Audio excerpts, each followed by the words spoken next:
The daily life we perceive with our five senses is not reality.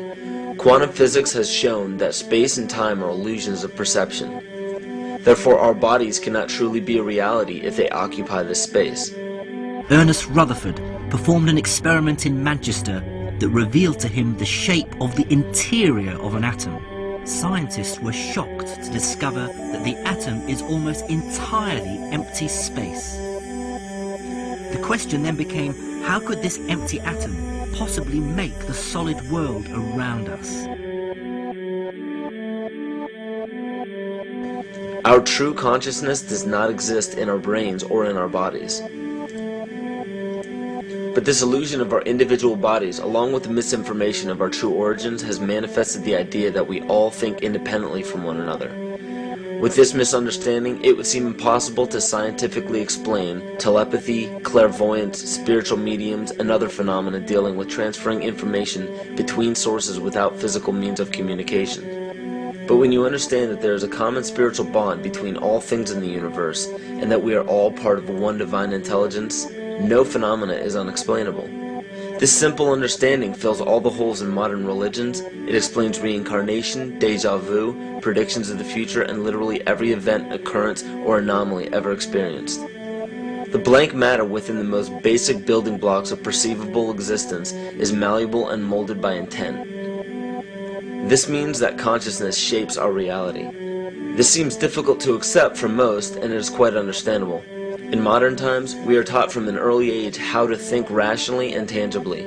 This is a very left-brain method of education, and it has more harmful effects than it's given credit for. The left brain deals with logic, details, facts, patterns, practicality, science, and math, as the right brain deals with feeling, intuition, symbols, images, risk-taking, philosophy, and religion. With a deliberate push for government-controlled educational curriculums, generation after generation of the youth are being taught to focus only on the facts, figures, and numbers. Repetition is used to train children subconsciously to accept what they're learning. Children aren't rewarded for questioning the validity of the information they receive. They are ridiculed. However, the children who blindly accept the information as true and merely regurgitate the information on command when it is time to take a test, those children go on to become the decision makers in our government, law, medicine, business, and every other occupation with power and prestige. The most detrimental effect of being pushed away from holistic thinking with the full brain into a strictly left brain thought is what is known as the suppression of the feminine. Every male and female have both feminine and masculine qualities. It has nothing to do with man or woman. These are represented by the left and right brain, yin and yang, black and white, light and dark, and most every other duality. Both are vital to our spiritual and physical health. In ancient Egypt, the female was the rightful heir to the throne. The male she chose to marry became pharaoh. This depicted the goddess tradition that has been destroyed to make way for a patriarchal, male-dominated society we see enforced in every major denomination. In suppressing the feminine of every society and pushing the people to strictly left-brain thinking, the natural ability for humanity to feel earthly, cosmic, and personal energy became lost. Traditions that were passed on through shamans, witch doctors, magicians, psychics, and seers of all kind became outlawed and ridiculed and given a stigma of something out of a Hollywood movie. Every religion explains that we are children of God and have godliness inside of us.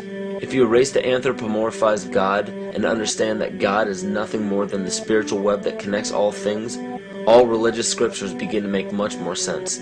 Our bodies are merely vessels to contain our spirit, to gather experience for the divine mind. This is how evolution is possible. It is scientifically proven that all species are evolving into more complex beings. Innate knowledge or racial memory within all species is the understanding of newborns of all kinds to automatically know specific details and traits that the mother does not have to teach them. Therefore, innate knowledge helps every species naturally evolve towards more complex organisms. Lyle Watson claims that it was a Japanese scientist who observed the 100th monkey effect in 1952. In this observation, he discovered that a certain portion or percentage of monkeys learned or developed a new trait. The knowledge became an innate ability in that species. This is further testimony to a collective consciousness among species.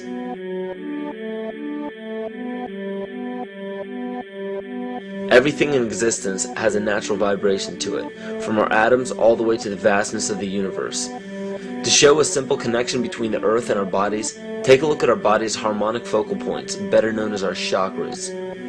Just as there are harmonic focal points on a guitar string, there are locations within our body where our vibrations culminate. In Eastern philosophies, these 7 chakras are used to bring health and balance to the physical and spiritual body.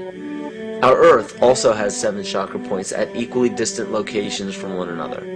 There is 1 chakra point on each continent. The root chakra is in Mount Shasta, California.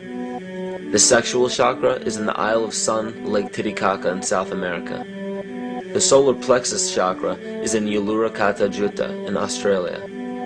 The heart chakra is in Glastonbury or Shaftesbury, England. The throat chakra is where the Great Pyramids of Giza in Egypt are. The heart chakra is at Kuhe Malak Sia in Iran. And the crown chakra is at Mount Kailas in Tibet. Scientifically, this is explained because at the core of our Earth there is a molten iron crystal that resonates at approximately 7 Hz. There are energy vortexes all over the Earth where electromagnetic energy emanates. There are also several vile vortices surrounding the equator where strange anomalies occur, such as radio and compass malfunctions, as well as plane and ship disappearances. You may have heard of a few of these. So the intangible parts of our existence, such as emotions, are part of the true reality of higher consciousness. If emotions are part of a realm that we cannot experience with our 5 senses, then how is it that we are all aware of our emotions? What most people believe to be emotions are not truly the emotion itself. What we are experiencing is the physical manifestation of these emotions. Anger causes disturbance in the psyche, which manifests itself in the ego. These manifestations cause the heart rate to increase, body temperature to rise, and spawn many other physical traits that signify anger.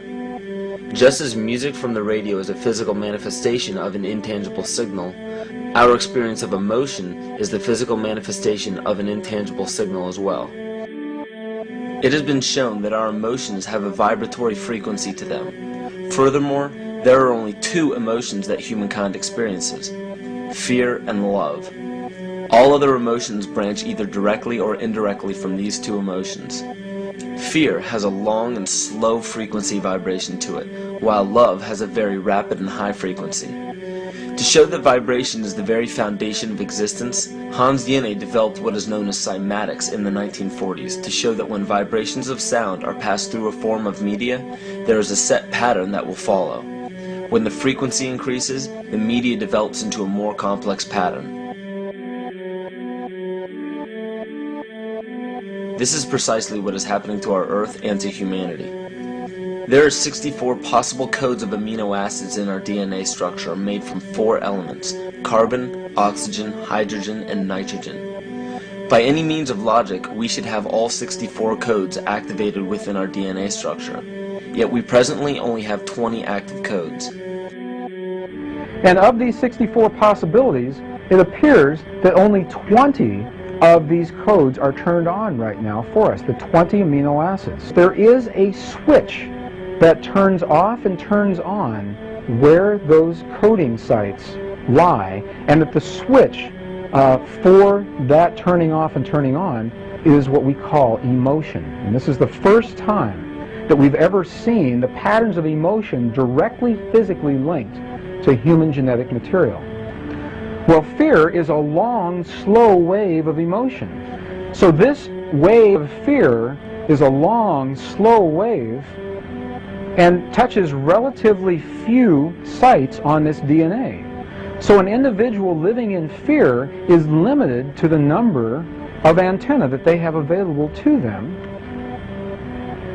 whereas an individual living in the pattern of love, this is love. In DNA, you can see it's a higher frequency, shorter wavelength. We have many more potential sites for coding along that genetic pattern. This information, this is amazing. This is the first time we've ever had a hard digital link between emotion and genetics. This is important to understand because another researcher named Vladimir Popanov measured tiny particles of light called photons inside a vacuum tube. The photons were scattered as expected.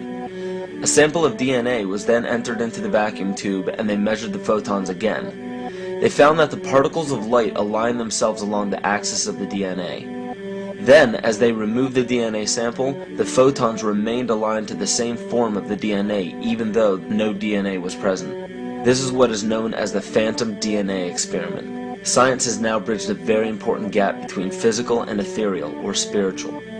Our emotions directly affect the structure of our DNA, which directly shapes the physical world we experience every day.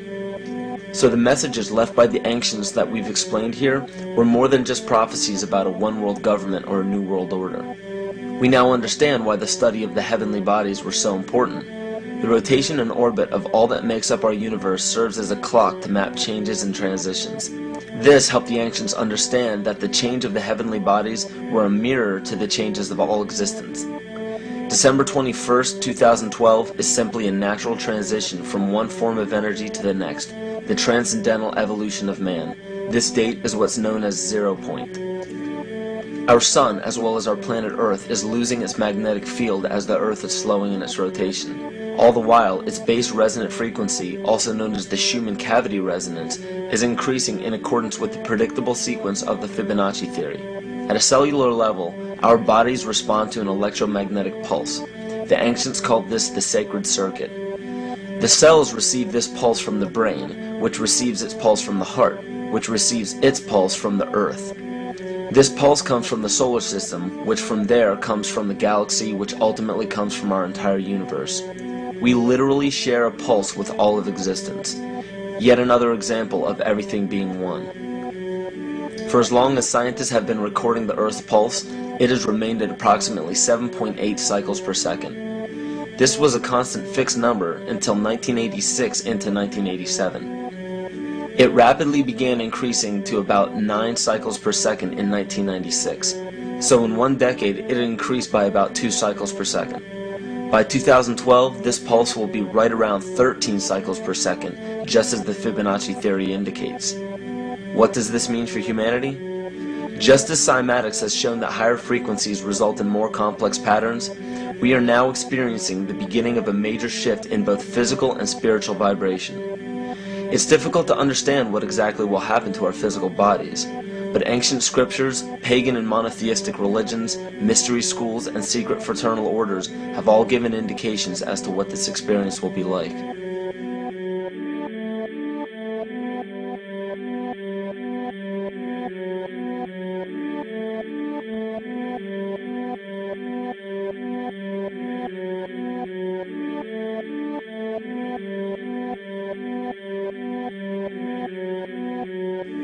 This will be the shift of the ages, the transcendental period of monumental changes to humanity. Those unprepared for this transition will likely not be able to cope with the rapid changes in the psyche. The only way to prepare for what is to come is what we have sought after for our entire lives: truth. Not the truth about governments, commerce, religions, terrorism, or anything external, but the truth within ourselves, within our psyche and our shadow self. Especially in Western cultures, we are taught that being normal means only being happy and never sad, only loving and never angry, only forgiving and never jealous. This sounds plausible, but it is not. We are not meant to repress any negative emotions because it causes imbalance. To conquer our emotions, we must embrace them, not fight them. We must acknowledge them and allow them to serve their purpose as we learn from them. The ancient Essene culture left teachings dating back about 6,000 years. They taught that our relationships with one another, with the universe, and with situations and events are mirrors of the parts of our psyche that need to be cleansed. Author Greg Braden beautifully explains this entire segment at great length in his work. His hard work and understanding of these subjects contributed largely to the marriage between science and spirituality. It is very important to understand that when you fear loss, fear death, fear war, fear terrorism, or fear change, you are giving others the ability to control you based on those fears. When you fight against poverty or against racism, when you fight for relationships or for freedom, you are outwardly attempting to repress that which has been placed before you to conquer inwardly. These situations are mirrors of our fears. This is why it is important to love and only love. Love those who stand with you, but especially those who stand against you. Don't look at your fears as a threat. Rather understand that this material world is only a physical manifestation of either the love or fear in your consciousness. It's as plain as day. All you need to conquer in your life is in your face. If you want to understand what your true inner fears are, analyze your ambitions and your inhibitions. Everything explained here about the esoteric agenda of the elite few at the very top is nothing to fear. They have been at work for thousands of years behind the scenes to manipulate humanity, and it has worked. Until now.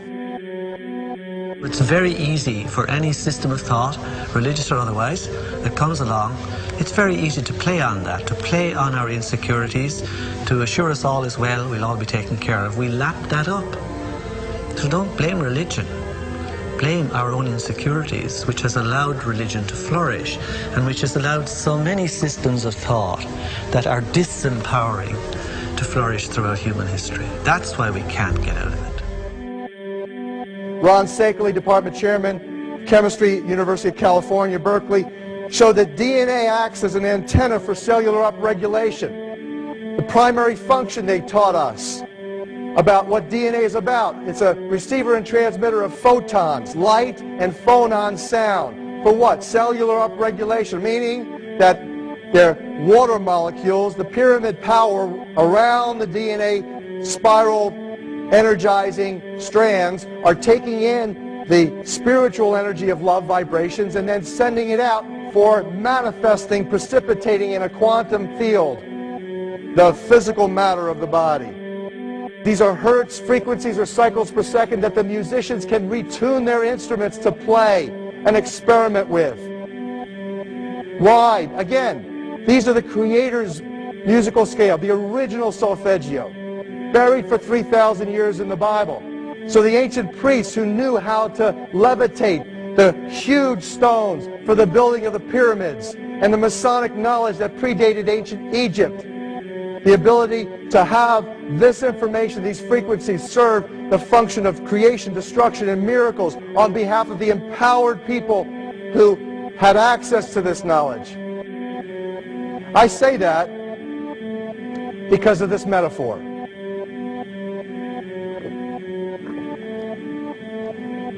This is the difference between the power of our Creator and anything else, particularly evil.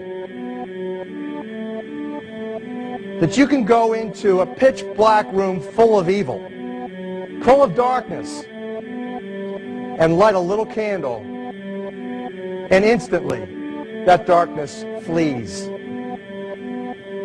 But you can't do the opposite.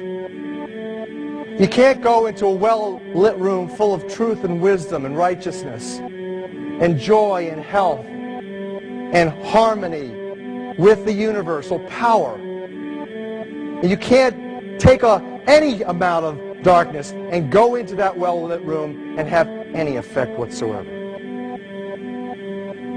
That is the metaphor which I frequently think of when I think that I'm not empowered. It is the greatest lesson for me, and I think for everybody else, to know that we're on the winning side and that we win in the end. As you are watching this, understand that it is not a fight to be fought. It is not a war to be waged. No gun rights have to be exercised. Not a finger has to be lifted. Most people wonder how one person can make a difference. They ask that if all this is so simple and this information is available, why hasn't someone else conquered their fears and changed the world for everyone else? This is the most difficult and beautiful conundrum to our lives. Your reality affects you and only you. Your curiosity has led you to this genre of information to serve a very specific purpose in your life. To understand visually how the universe is truly a hologram, a math professor at Yale University developed the formula that is plugged into a computer program. Named after him, the Mandelbrot set shows a seemingly disorganized pattern. But no matter how far you zoom into the design, you will always find the same pattern within the whole pattern. Each fractal, broken down infinitely, will always reflect the whole. When one fractal changes its pattern, the sum total of the whole pattern changes along with it. This exemplifies that the whole world does not need to be awoken. There is no race to inform the 6 billion people on this planet of this message. It is only important that you, personally, learn to conquer your innermost fears and learn to love. When you see your fears for what they are and master your emotions, then, and only then, will you truly be free.